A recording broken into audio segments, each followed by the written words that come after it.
ಮಹತ್ವದ ರಾಜಕೀಯ ಬೆಳವಣಿಗೆಗೆ ಇವತ್ತು ಮೈಸೂರು ಸಾಕ್ಷಿ ಆಗ್ತಾ ಇದೆ. ದಿಗ್ಗಜರ ಸಮಾಗಮವಾಗ್ತಾ ಇದೆ. ವಿ ಶ್ರೀನಿವಾಸ್ ಪ್ರಸಾದ್ ಮತ್ತು ಮುಖ್ಯಮಂತ್ರಿ ಸಿದ್ದರಾಮಯ್ಯನವರು ಪರಸ್ಪರ ಭೇಟಿ ಆಗ್ತಾ ಇದ್ದಾರೆ. ನಿಜವಾಯ್ತು, ಪಬ್ಲಿಕ್ ಟಿವಿಯ ಎಕ್ಸ್ಕ್ಲೂಸಿವ್ ಸುದ್ದಿ. ಈ ಹಿಂದೆ ಈ ಸುದ್ದಿಯನ್ನು ನಾವು ಪ್ರಸಾರ ಮಾಡಿದ್ವಿ. ಮೈಸೂರಿನಲ್ಲಿ ದಿಗ್ಗಜ ನಾಯಕರ ಸಮಾಗಮವಾಗ್ತಾ ಇದೆ. ವಿ ಶ್ರೀನಿವಾಸ್ ಪ್ರಸಾದ್ ಕಾಂಗ್ರೆಸ್ಗೆ ಬೆಂಬಲ ಕೊಡ್ತಾರಾ ಅಥವಾ ಬಿಜೆಪಿಗೆ ಬೆಂಬಲವನ್ನು ಕೊಡ್ತಾರಾ ಅಂತಕ್ಕಂಥದ್ದೇ ಬಹಳ ಕುತೂಹಲ. ಸುಮಾರು 6-7 ವರ್ಷಗಳ ನಂತರ ಉಭಯ ನಾಯಕರು ಭೇಟಿಯಾಗ್ತಾ ಇದ್ದಾರೆ.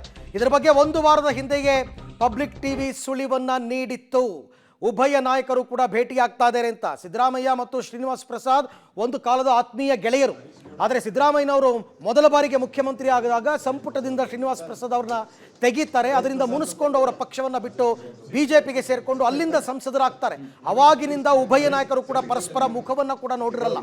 ಇನ್ಫ್ಯಾಕ್ಟ್ ಅವಕಾಶ ಸಿಕ್ಕಾಗಲೆಲ್ಲ ಶ್ರೀನಿವಾಸ್ ಪ್ರಸಾದ್ ಅವರು ಸಿದ್ದರಾಮಯ್ಯನವರ ಮೇಲೆ ಹರಿಹಾಯ್ತಾ ಇದ್ರು. ಆದರೆ ಈಗ ಚುನಾವಣೆ ಸಂದರ್ಭ, ಅವರು ಕೂಡ ಚುನಾವಣೆಯಲ್ಲಿ ಸ್ಪರ್ಧೆ ಮಾಡ್ತಾ ಇಲ್ಲ ವಿ ಶ್ರೀನಿವಾಸ್ ಪ್ರಸಾದ್. ಅವರ ಬೆಂಬಲ ಯಾರಿಗೆ ಅಂತಕ್ಕಂಥದ್ದೇ ಸದ್ಯದ ಕುತೂಹಲದ ಪ್ರಶ್ನೆ.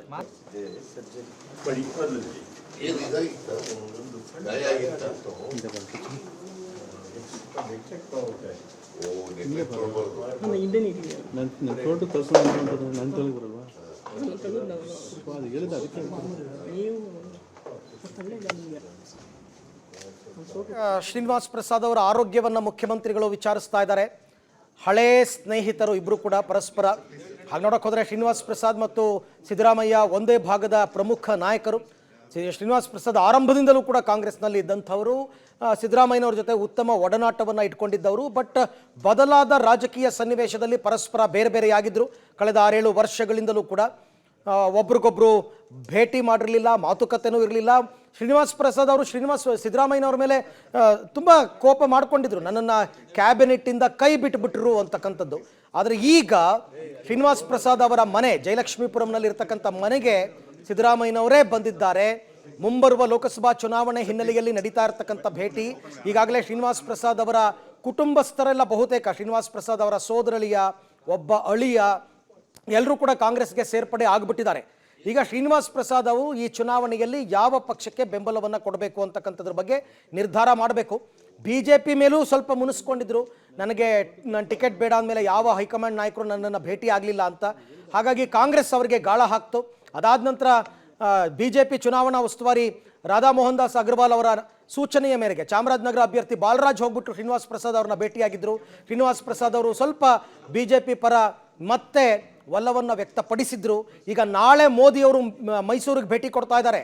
ಅಷ್ಟರ ಒಳಗೆ ಶ್ರೀನಿವಾಸ್ ಪ್ರಸಾದ್ ಅವ್ರನ್ನ ಲಾಕ್ ಮಾಡಬೇಕು ಅಂತ ಸಿದ್ದರಾಮಯ್ಯನವರು ಬಂದಿರಬಹುದು. ಬಟ್ ಶ್ರೀನಿವಾಸ್ ಪ್ರಸಾದ್ ಅವ್ರಿಗೂ ಕೂಡ ಪಕ್ಷದ ವತಿಯಿಂದ ಸೂಚನೆ ಬಂದಿದೆ. ಶ್ರೀನಿವಾಸ್ ಪ್ರಸಾದ್ ಅವರಿಗೆ, ಸುಮಲತಾ ಅಂಬರೀಷ್ ಅವರಿಗೆ, ನೀವೆಲ್ಲರೂ ಕೂಡ ಮೋದಿಯ ಕಾರ್ಯಕ್ರಮದಲ್ಲಿ ವೇದಿಕೆಯ ಮೇಲೆ ಇರಬೇಕು ಅಂತ. ನಾಳೆ ಶ್ರೀನಿವಾಸ್ ಪ್ರಸಾದ್ ಅವರು ಕಾರ್ಯಕ್ರಮಕ್ಕೆ ಹೋಗಬೇಕು. ಅಷ್ಟರ ಒಳಗೆ ಅವರಿಗೆ ಕಾಂಗ್ರೆಸ್ಗೆ ಬೆಂಬಲವನ್ನು ಕೊಡಿ ಅಂತ ಕೇಳೋದಕ್ಕೆ ಸಿದ್ದರಾಮಯ್ಯನವರು ಹೋಗಿರ್ತಾರೆ. ಸಹಜವಾಗಿ ಮೈಸೂರು ಮತ್ತು ಚಾಮರಾಜನಗರ ಎರಡೂ ಕ್ಷೇತ್ರಗಳನ್ನು ಪ್ರತಿಷ್ಠೆಯಾಗಿ ತಗೊಂಡಿರ್ತಕ್ಕಂಥ ಸಿದ್ದರಾಮಯ್ಯನವರು ಒಂದು ಸಣ್ಣ ವಿಚಾರದಲ್ಲೂ ಕೂಡ ನೆಗ್ಲೆಕ್ಟ್ ಮಾಡ್ತಾ ಇಲ್ಲ. ಶ್ರೀನಿವಾಸ್ ಪ್ರಸಾದ್ ಅವ್ರನ್ನ ಈ ಹಿಂದೆನೇ ಭೇಟಿ ಮಾಡಬೇಕಾಗಿತ್ತು. ಬಟ್ ಅವಾಗ ಯಾಕೋ ಸಿದ್ದರಾಮಯ್ಯನವ್ರು ಮನಸ್ಸು ಮಾಡಲಿಲ್ಲ. ಕಳೆದ ವಾರ ಭೇಟಿ ಮಾಡಬೇಕಾಗಿತ್ತು. ಸಿದ್ದರಾಮಯ್ಯನವ್ರು ಬರಲಿಲ್ಲ ಅಂತಲೇ ಮುನಿಸ್ಕೊಂಡಿದ್ರು ಶ್ರೀನಿವಾಸ್ ಪ್ರಸಾದ್. ಯಾಕೆಂದರೆ ಬಂದ ಕಾಂಗ್ರೆಸ್ ನಾಯಕರೆಲ್ಲ ಹೌದು ಮುಖ್ಯಮಂತ್ರಿಗಳು ನಿಮ್ಮ ಮನೆಗೆ ಬರ್ತಾರೆ, ನಿಮ್ಮನ್ನು ಭೇಟಿ ಮಾಡ್ತಾರೆ ಅಂತಲೇ ಹೇಳಿ ಹೋಗಿದ್ರು. ಯತೀಂದ್ರ ಸಿದ್ದರಾಮಯ್ಯ ಅವರು ಕೂಡ ಹೋಗಿದ್ರು ಶ್ರೀನಿವಾಸ್ ಪ್ರಸಾದ್ ಅವರ ಮನೆಗೆ. ಆದರೆ ಸಿದ್ದರಾಮಯ್ಯನವರು ಹೋದ ವಾರ ಹೋಗಲಿಲ್ಲ. ಈಗ ಇವತ್ತು ಮತ್ತೆ 2 ದಿನಗಳ ಮೈಸೂರು ಪ್ರವಾಸದಲ್ಲಿರ್ತಕ್ಕಂಥ ಸಿದ್ದರಾಮಯ್ಯನವರು ಜಯಲಕ್ಷ್ಮೀಪುರಂನಲ್ಲಿರ್ತಕ್ಕಂಥ ಶ್ರೀನಿವಾಸ್ ಪ್ರಸಾದ್ ಅವರ ಮನೆಗೆ ಹೋಗಿದ್ದಾರೆ. ಉಭಯ ನಾಯಕರು ಕೂಡ ಭೇಟಿಯಾಗಿದ್ದಾರೆ, ಮಾತುಕತೆಯನ್ನು ನಡೆಸ್ತಾರೆ.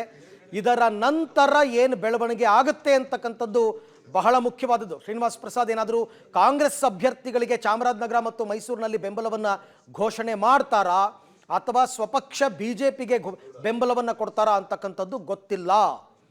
ಸಿದ್ದರಾಮಯ್ಯನವರ ಭೇಟಿ ಇದು ಅತ್ಯಂತ ಮಹತ್ವದ ಭೇಟಿ, ಒಂಥರ ಕ್ರೂಷಿಯಲ್ ಅಂತ ಹೇಳ್ಬೋದು. ಯಾಕೆಂದರೆ ಮೈಸೂರು ಭಾಗದ ದಲಿತ ಪ್ರಮುಖ ನಾಯಕರು ಶ್ರೀನಿವಾಸ್ ಪ್ರಸಾದ್.